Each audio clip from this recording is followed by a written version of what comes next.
لله ملك السماوات والأرض يخلق ما يشاء يهب لمن يشاء إناثا ويهب لمن يشاء الذكور أو يزوجهم ذكرانا وإناثا ويجعل من يشاء عقيما إنه عليم قدير. அஸ்ஸலாமு அலைக்கும் வரஹ்மத்துல்லாஹி வபரகாத்துஹு. ஸ்டுடியோ இஸ்லாம் சேனலில் உங்கள் அனைவரையும் வருக வருக என வரவேற்கின்றேன். ஃபயா அஹ்லன் வசஹ்லன் வமர்ஹபா. பிஸ்மில்லாஹிர் ரஹ்மானிர் ரஹீம். அல்ஹம்துலில்லாஹ் வஸ்ஸலாத்து வஸ்ஸலாமு அலா ரசூலில்லாஹ். அம்மா பஅத். ஃபஅஊது பில்லாஹி மினஷ் ஷைத்தானிர் ரஜீம். பிஸ்மில்லாஹிர் ரஹ்மானிர் ரஹீம். வ இதல் மவ்ஊதத்து சுஇலத் பிஅய்யி ذنபின் குதிலத். கணித்திற்குரிய எல்லாம் வல்ல அல்லாஹ்வின் நல்லடியார்களே, இஸ்லாமிய சகோதர சகோதரிகளே, பெண் பிள்ளைகள் இஸ்லாத்திற்கு முன்பும் இஸ்லாத்திற்கு பின்பும் என்ற இந்த தலைப்பில் ஒரு சில செய்திகளை நாம் பார்க்க இருக்கின்றோம். இஸ்லாம் வருவதற்கு முன்பாக அல்லாஹுடைய தூதர் ஸல்லல்லாஹு அலைஹி வஸல்லம் அவர்களுடைய வருகைக்கு முன்பு பெண் பிள்ளைகள் அவர்கள் பிறப்பதே ஒரு கேவலமான விஷயமாக நினைக்கப்பட்டது. அவர்கள் உயிரோடு புதைக்கப்பட்டார்கள். அவர்கள் பிறந்து விட்டார்கள் என்ற செய்தி வந்தாலே முகமெல்லாம் கருத்து கோபத்தோடு தந்தையுடைய முகம் மாறிவிடும் என்ற செய்திகள் நாம் பார்க்குறோம். இப்படிப்பட்ட ஒரு சூழலில் இஸ்லாம் வந்த பிறகு அது எப்படி மாறியது என்று நாம் சில விஷயங்களை பார்க்கலாம். ஒரு சம்பவத்தை இங்கே நம்ம பார்க்குறோம். சீரத்துன் நபி என்ற நூலிலே இந்த செய்தி பதிவு செய்யப்பட்டிருக்கின்றது. ஒரு நாள் ஒருவர் அல்லாஹுடைய தூதர் ஸல்லல்லாஹு அலைஹி வஸல்லம் அவரிடம் வந்தார். வந்து, அல்லாஹுடைய தூதரே, எனக்கு ஒரு பெண் குழந்தை இருந்தால் நான் எப்போது அழைத்தாலும் மிக சந்தோஷமாக ஓடோடி என்னிடம் வருவாள். நான் ஒரு நாள் அவளை கொலை செய்துவிட வேண்டும் என்று எண்ணத்தோடு அழைத்து சென்றேன். நான் முன்னாடி செல்லும்போது என்னுடைய மகள் என்னை பின்தொடர்ந்து வந்து கொண்டே இருந்தாள். மிக தூரமாக அழைத்து சென்று ஒரு கிணற்றில் அவளை நான் தள்ளிவிட்டேன். என்னுடைய மகளை ஒரு கிணற்றில் தள்ளிவிட்டேன். அவளுடைய வாயிலிருந்து வந்த கடைசி வார்த்தைகள் என் தந்தையே, என் தந்தையே என்று மிகவும் வலியோடு வேதனையோடு அழைத்தாள். அதுதான் அவனுடைய கடைசி வார்த்தைகள். இது கேட்ட உடனே அல்லாஹுடைய தூதருடைய கண்கள் எல்லாம் குளமாகிவிட்டன.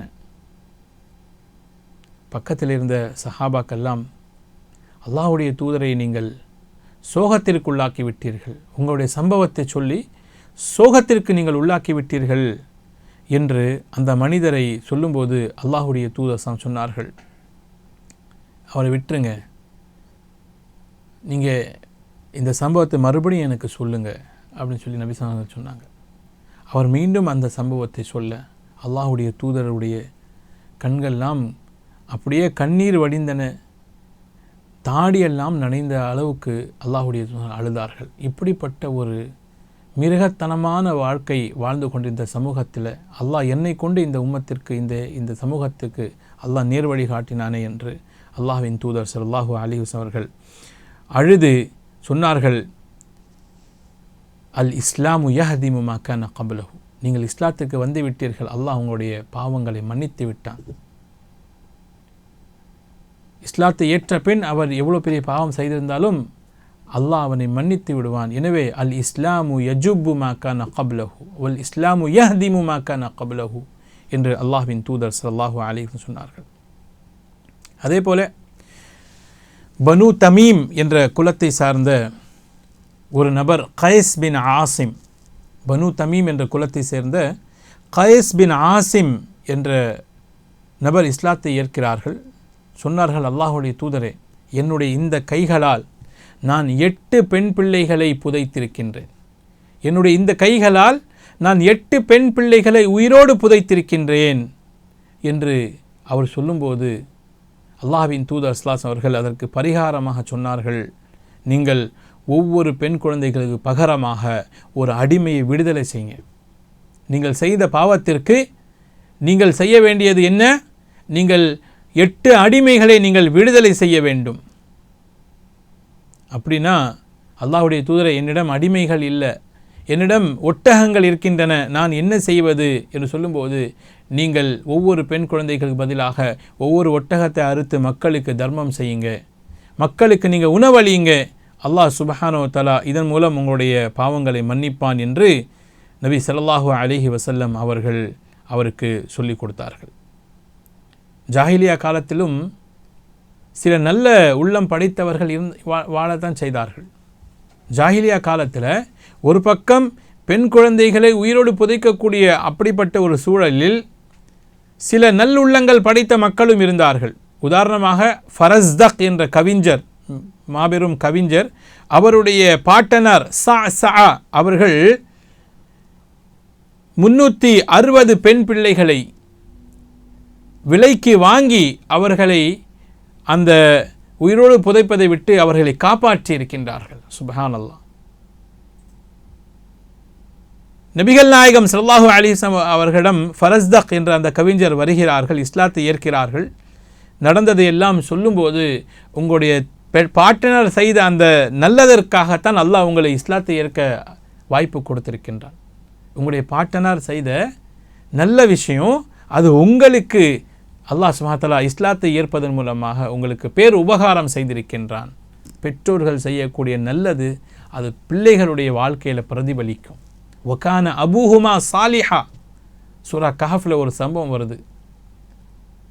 அதில் அந்த யத்தீமான குழந்தைகளுடைய அந்த புதைக்கப்பட்டிருந்த அந்த சுவர் இடையக்கூடிய தருவாயில் இருந்தபோது ஹிஸர் அலைஹிஸ்ஸலாத்து வஸ்ஸலாம் அவர்கள் அதை மீண்டும் கட்டினார்கள். எதற்காக சொன்னார்கள்? வகான அபூஹுமா சாலிஹா, இந்த யத்தீமான குழந்தைகளுடைய, இந்த அனாதை குழந்தைகளுடைய பெற்றோர்கள் நல்லவர்களாக இருந்தார்கள். அப்போது பெற்றோர்கள் நல்லவர்களாக இருந்தால், முன்னோர்கள் நல்லவர்களாக இருந்தால், அதனுடைய பயன் பின்னாடி வரக்கூடிய சந்ததிகளுக்கு, அவர்களுடைய பிள்ளைகளுக்கு அல்லாஹ் சுப்ஹானஹு வ தஆலா தருகின்றான். அப்போ ஃபரஸ்தக் அவர்களே, நீங்கள் இஸ்லாத்தை ஏற்றதற்கான காரணம் உங்களுடைய பாட்டனார் செய்த அந்த நல்ல காரியங்கள் என்று அல்லாஹ்வின் தூதர் ஸல்லல்லாஹு அலைஹி வஸல்லம் அவர்கள் கூறினார்கள். அதே போல ஸைத் பின் அம்ர் பின் நுஃபைல் என்ற ஒரு நல்ல அடியார் இருந்தார். ஸைத் பின் அம்ர் பின் நுஃபைல் என்ற ஒரு நல்லடியார் இருந்தார். யாராவது ஒருவர் தன் மகளை உயிரோடு புதைப்பதற்காக எண்ணும்போது ஸைத் இப்னு அம்ர் அவருக்கு தெரிந்தால் போய் என்ன செய்வார்கள்? நீங்கள் கொல்லாதீங்க, அந்த குழந்தையை பராமரிப்பது என்னுடைய பொறுப்பில் விட்டுருங்க, நான் வளர்க்கிறேன் என்று அவர்கள் சொல்லி அந்த குழந்தையை காப்பாற்றுவார்கள் என்று செய்தி புகாரில் இடம் பெற்றிருக்கின்றது. இப்படியும் சில நல்ல மக்கள் இருந்தார்கள். இந்தியாவிலே ஒரு மோசமான ஒரு கலாச்சாரம் இருந்தது. கணவன் இறந்தால் உடன்கட்டை ஏறுவது என்று. உடன்கட்டை ஏறுவது என்றால் என்ன?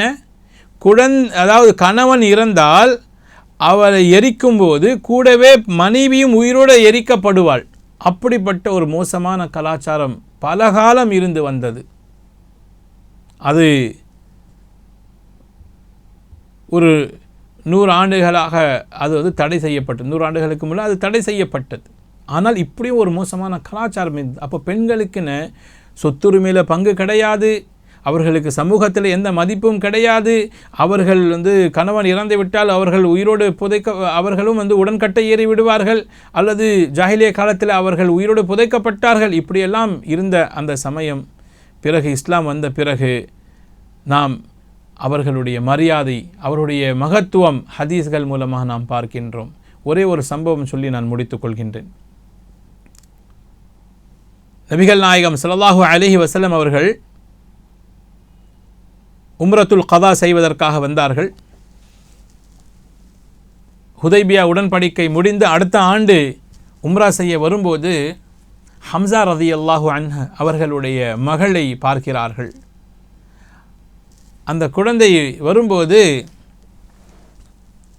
ஹம்சா ரலியல்லாஹு அன்ஹு அவருடைய பெண் பிள்ளையை பார்க்கும்போது, அந்த சிறுமியை பார்க்கும்போது, ஒரு பக்கம் அலி ரலியல்லாஹு அன்ஹு, இன்னொரு பக்கம் ஜாஃபர் ரலியல்லாஹு அன்ஹு, இன்னொரு பக்கம் ஸைத் ரலியல்லாஹு அன்ஹு, இவர்களெல்லாம் என்ன செய்கிறாங்க, போய்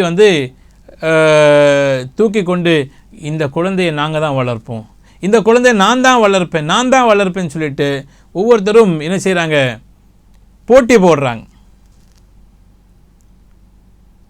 ஒரு பக்கம் அலி ரலியல்லாஹு சொல்கிறார்கள், நான் வளர்ப்பேன். இன்னொரு பக்கம் ஜாஃபர் ரலியல்லாஹு சொல்கிறார்கள், நான் தான் வளர்ப்பேன். இன்னொரு பக்கம் ஸைத் ரலியல்லாஹு சொல்கிறார்கள், நான் தான் வளர்ப்பேன். அப்போ அல்லாஹுடைய தூதர் ஸல்லல்லாஹு அலைஹி வஸல்லம் அவரிடம் இந்த பிரச்சனை போகின்றது. யார் வளர்க்கிறது? அல்லாஹுடைய தூதர், நீங்கள் சொல்லுங்கள். அப்போது ஜாஃபர் ரலியல்லாஹு சொல்கிறார்கள், அல்லாஹுடைய தூதரே, இந்த சிறுமியுடைய சிறிய தாய் என்னுடைய மனைவியாக இருக்காங்க. இந்த சிறுமியுடைய சிறிய தாய் ஹாலா என்னுடைய நிக்காஹ்வில் இருக்காங்க அப்படின்னு சொல்லும்போது நபி ஸல்லல்லாஹு அலைஹி வஸல்லம் சொன்னார்கள், அல் ஹாலத்து பி மன்சிலத்தில் சிறிய தாய் என்பது தாய்க்கு சமம், ஹாலா என்பது தாய்க்கு சமமானவள். எனவே ஜாஃபர் ரலியல்லாஹு அன்ஹு அவர்கள் இவங்களுடைய சிறிய தாயை திருமணம் செஞ்சுருக்காங்க. எனவே இந்த குழந்தையை அவங்க வளர்த்து கொள்ளட்டும் என்று அல்லாஹ்வின் தூதர் சொன்னார். அப்போது ஒரு குழந்தையை வளர்ப்பதற்கு மூன்று பேர் போட்டி போடக்கூடிய ஒரு மாஹோலை ஏற்படுத்தியது இந்த இஸ்லாம். இந்த மாற்றத்தை ஏற்படுத்தியது இஸ்லாம். ஆகையால் ஒரு பக்கம் முகம் மாறக்கூடிய, கோபத்தால் முகம் கருத்து விடக்கூடிய ஒரு நிலைமை போகி பெண் குழந்தைகளை வளர்ப்பதற்கு போட்டி போடக்கூடிய ஒரு நிலைமை மாறியது அல்லாஹுடைய தூதருடைய வருகையின் மூலமாக, இஸ்லாம் வந்ததுக்கு பிறகு. எனவே கணித்திற்குரிய சகோதர சகோதரிகளே, இந்த பெண் பிள்ளைகள் அல்லாஹுடைய நியமத்தாக, ஒரு ரஹ்மத்தாக, பரக்கத்தாக இருக்கின்றார்கள்.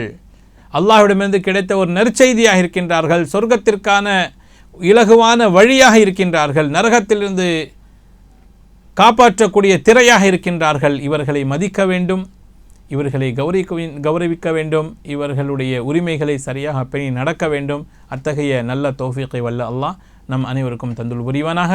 ஆமீன். வாஹிரு தஅவானா அனில் ஹம்துலில்லாஹி ரப்பில் ஆலமீன். வஸ்ஸலாமு அலைக்கும் வரஹ்மத்துல்லாஹி வபரகாத்துஹு.